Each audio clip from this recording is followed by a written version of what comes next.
无人机想必大家早已是有所耳闻了。这种战机最早是为完成各种侦察和监视任务而诞生的，其工作原理就是在飞机上安装可见光照相机、电影摄影机以及红外扫描器等设备，从而完成各种侦察和监视任务。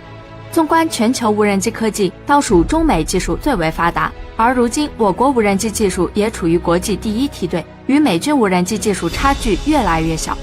前不久，在我国广州财富全球论坛上部署了1000架无人机，在短短7分钟时间里，使用无人机蜂群技术进行精彩炫酷的表演，创下了世界纪录。同时，面对迎面而来的1000架战机，远道而来的美国记者瞬间懵呆，其壮观程度着实令人叹服。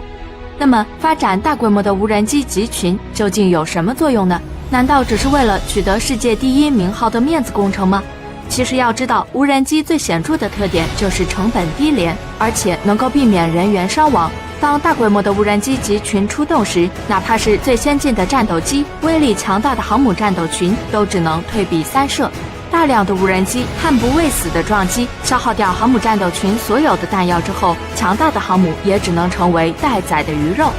由此可见，中国这种小型无人机完全具备改变未来战争规则的潜力。你是否也这样认为？欢迎大家在下方留下评论，咱们下期再见。这一期的龙起到此结束，如果还没看够的话，欢迎您关注我们的龙起头条号，每天精彩不断。